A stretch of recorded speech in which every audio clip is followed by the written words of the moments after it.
Hi folks, I'm with Two Guys That Ride, and today we're out here in New Ulm, Minnesota. We're out here at the AACA show, the Zenith Awards, and we're here with Robert. Robert has this beautiful car behind us. Robert, thanks for spending your time with us today. Sure. So, this is in your blood. It's been in my blood since I was born. Tell us, what do we have behind us right here? It's a 39 Ford Deluxe convertible. Well, the convertible was only built as a Deluxe. Okay. My dad was a Ford man, and he wanted a sports car, and in the 50s that was all the rage, but he couldn't afford one. So he thought the next best thing would be to get an old Ford Roadster and pop it up, make it into a hot rod. And he wasn't after a 39, he wanted something like a 33, 34, but he found this long side of road with a for sale sign. So he actually had it towed home. It was pretty rough. Okay. But it was this color, had a black top that was flapping in the breeze. It was really pretty far gone, but he had this vision of a mild, now you'd call it a resto rod, but he put a full race Ford flathead in it, and then he put dual exhausts and glass packs and two Stromberg 97s, which was all typical in the day. Right. Kind of rotted it. And he hated this color, so he had it sprayed black. Because this is the original color. This is the original color. It's called Cloud Mist Gray. But Ford introduced this color in March of '39. It was considered a spring color. Okay. And a little bit of story on Cloud Mist Gray. Because it doesn't look gray. No, it's actually green. And when they brought it out, they wanted to call it Cloud Mist Green, but General Motors had a patent. It was a copyright on Cloud Mist Green. So Ford said, okay, we'll call it gray. So even though it's green, that's why they called it that. So by the time you pulled it out of your parents' garage, it needed to be restored. Oh yeah, I drove it a lot in high school. I took it to my senior high school prom. We got a picture of that. Yeah. When I turned 16, I started bugging my dad, let's get it running again, because it sat for a few years. Okay. So we got it running, and I drove it to high school. I drove it to my part-time job after school. I took it to my senior high school prom, and then I started a Penn State branch campus. I was still at home. I needed a car to get me back and forth to the branch campus. 39 Ford was it. And it stuck out like a sore thumb in that parking lot, I bet it did. But the engine was so far gone. It was getting 22 miles to a quart of oil. And the reason I know that, it was 11 miles over to the campus and 11 miles home, and it dropped a quart. It was horrible. That time. Yeah, it was shot. So it sat for decades then in my parents' garage. So it's been in your family for how many years? My dad bought it in 1954. I was 4 years old. So 60-some years. 67 years. Wow. And so this car is what's responsible for me getting into the antique car hobby, because I was with my dad every weekend. Okay. He'd say, "Hey, do you want to go out to the junkyards with me?" Because back then there wasn't any reproduction parts, and we were all over Western Pennsylvania and old Ford dealerships trying to find parts, and we'd get back to the garage, and then he'd ask me to hand him wrenches. I learned how, what a 3/8" box wrench was and all that as a little kid. And he'd be installing these parts. And I just got obsessed with old cars then, and that's why I'm here now. Yeah. And it's nice. Now, your brother-in-law actually did the restoration. He did you did some of it. I did some, whatever I could. But that's his profession. That's right, and that's his business. And then a childhood friend of yours, Fred Mazer, back there. And he also did some, at least was moral support for you. Well, yeah, he and I would be canvassing swap meets. He found that deck light housing in the back under the license plate. That's right. Because he knew what I was looking for, and he's a gearhead as much as I am. So kind of went from there. And man, so even though Fred is not related to you, you never had a brother. No, but he's kind of like the brother you never had. Yeah, the two of us grew up together, building model cars, racing slot cars, from the beginning, arguing Ford versus Chevy and all that. And he remembers it, I don't. But in '55, it was right about the time my dad bought this car, I won a Ford Thunderbird Jr. It was a rich kid's toy. It was a $500 toy in 1955. It was electric powered. It was about the size of a go-kart. Really? Had headlights, taillights that worked, a horn. Our kindergarten teacher, he and I had the same kindergarten teacher. she said, boy, that'd really be nice if your father could bring this thing to school and you give all your classmates a ride around the auditorium. So I did. The local newspaper was out, took a real nice picture of the whole thing, wrote it up. Well, I gave everybody a lap around the auditorium, 5 years old, and Fred was one of them. I don't remember it, but he does, because there were so many kids, and but kind of took off from there.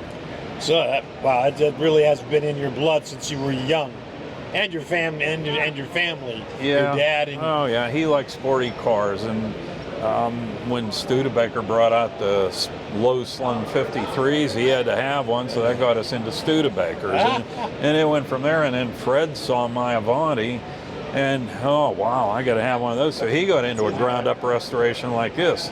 He's got probably the best in the planet. And, you know, the two of us, we're both anal about stuff like that. Well, you know, we were talking about this earlier, because if you look underneath the car, you won't see any pits in the frame. You spent, well, tell us the story, because you wanted the pits taken out, and it was at your brother-in-law's shop. Yeah, he completely gutted it. The body was off the frame, the suspension was gone, everything. He sandblasted the frame, put it in epoxy primer, and he knows how I am about pits. And he said, well, it'd be your grunt labor if you want to come over, and I'm 43 miles from him. I was going over 5 days a week and skimming lightweight filler on all the frame rails and block sanding it. And then after that, put 2 or 3 coats of high build primer on it. And then I used 400 grit wet with a block. And got it as nice as I could, and then we finally sprayed it black and then started to reassemble it. But there's a lot of hours in that frame, but luckily it was my grunt labor in that. Yeah, because that's a lot. That's a lot of patience, a lot of work. It oh gets my crazy. gosh. I mean, when you're that anal about something, there's 2 cross members in the frame. Back in the 50s, my dad put dual exhaust on it. Yeah.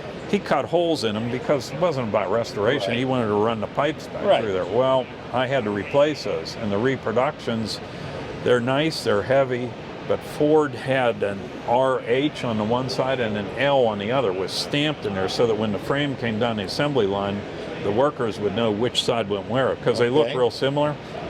Well, I found a blacksmith that duplicated that font. Probably nobody else would know that except me, but they're punched the same way that Ford did it. That little nitpicky thing like that. Man, Robert, we could talk forever about this whole process, but let's actually start with the car, because the history of it's amazing, and that's. But I love the teardrop headlights. Those are just awesome, and then it mimics in the rear with the teardrop tail lights. Tell us about the engine here. What do we have? Well, it's a flathead V8. Ford brought it out in 1932, and everybody else pretty much had a 6-cylinder or 4-cylinder. And what prompted it, I think, as the story goes, that when Chevrolet brought out the 6, everybody was running 4s. They brought out a 6, and it was smoother. And old Henry said, well, I'm going to beat him.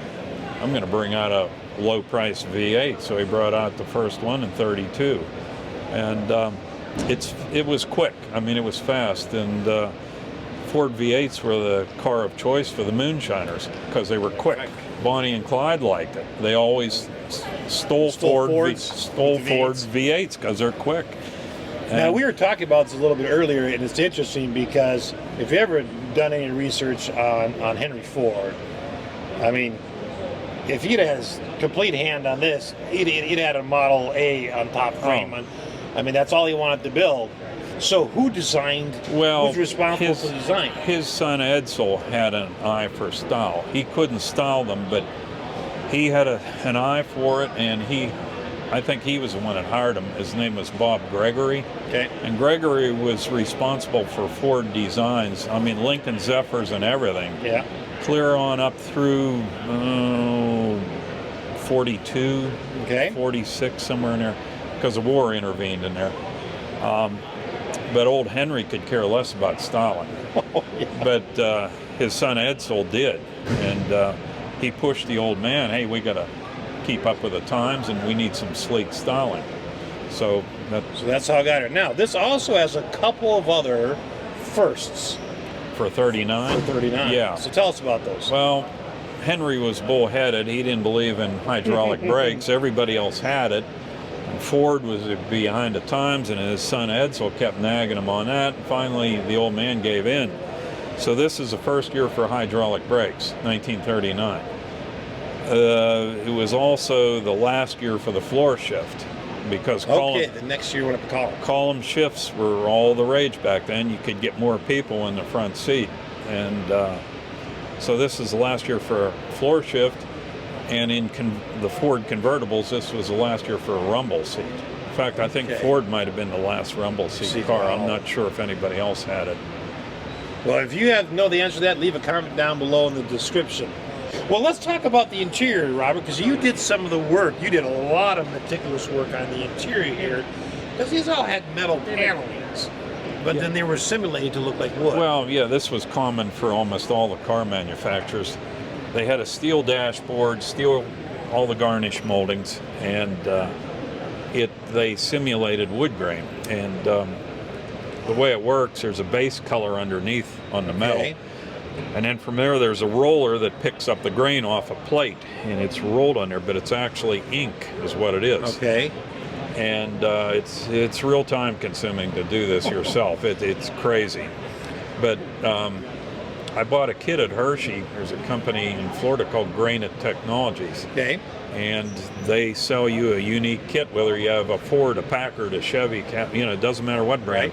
They know what grain it takes, they know what the base color is, and they send you the kit, and then you're on your own pretty much. They send you a DVD, and it's tricky, but bottom line is there's a silicone roller that rolls over the metal plate that they supply you. You put the ink on there with a squeegee, you make one pass, pick up the grain, and you roll part of your piece, but then you have to clean everything up for the next move over and then grain that part, and it's real time consuming. So to point out just the amount of detail that Robert's put in here, if you look at the smaller trim around the windows and the doors, you'll notice the grain goes up and down, not left and right. Right. Ford didn't run it lengthwise. They ran it sort of a tiger stripe fashion. And your roller was only like, it's 4, 5, 6 inches long? Something like that. My wife helped me with these garnish moldings here and also the windshield, because somebody has to hold that piece down on a table while you roll it, because otherwise it'll flop everywhere. So that's got to be just hours and hours of work. Oh, but once you get onto it, it's almost fun. But then you have to use an artist brush for the parts like the louvers where the speaker would be, and then over here in the corners you have a rocker tool that catches most of it. But still, you have to take an artist brush and match up that grain by grain by grain, and then you let it sit for about 10 days or so. It's a good thing you like to pay attention to detail. Well, I was an art major in school. I love to do pen and ink line drawings, and it's sort of the same thing. Underneath, you've got a heater that's original. You did some restoration. Yeah, now what that is, this is a real late 39 car.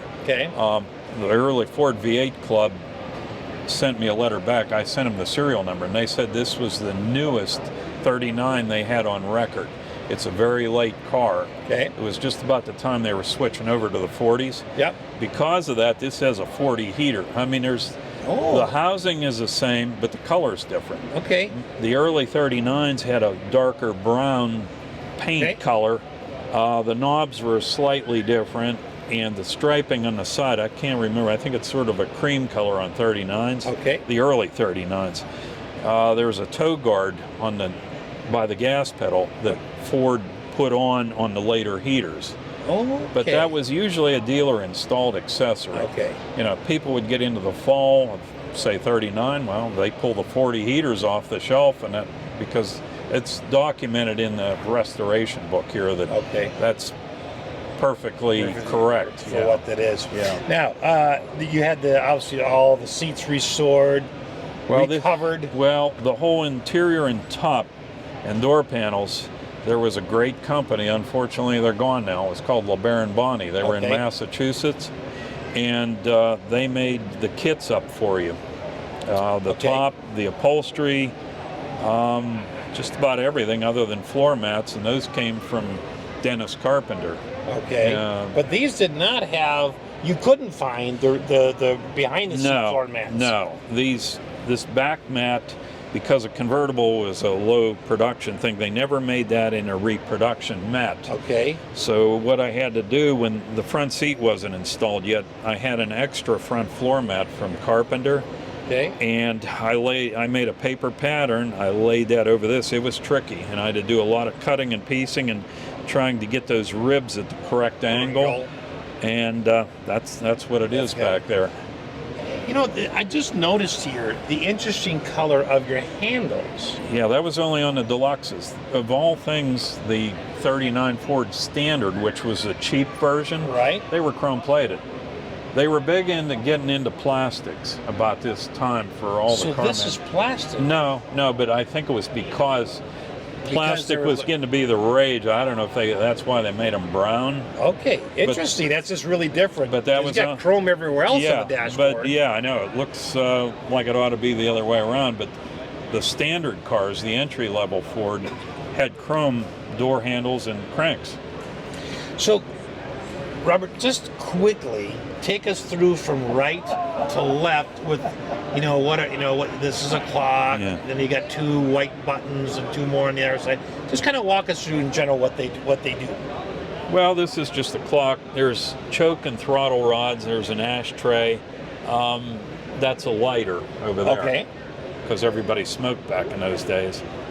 Then you have a speedometer, and if you reach up behind it, you can reset the trip odometer. Okay. It's manual. Yep. You twist it, and it turns it to all zeros. Okay. Over there's heat, there's oil pressure, and the fuel gauge. The temperature gauge is actually a thermometer. It's got mercury in it. Oh yeah, and it's connected to the motor, and the pressure sends it up the the heat. tube? Yeah, there's a sending unit. And that's how that works. So did this have a locking steering wheel? Yeah. Fords did that, and I'm not sure what year they started, but they had that clear up through 48. They had a lock. I think it was 48 was the last year for it, because in 49 they went to the shoebox Ford, the squared off ones.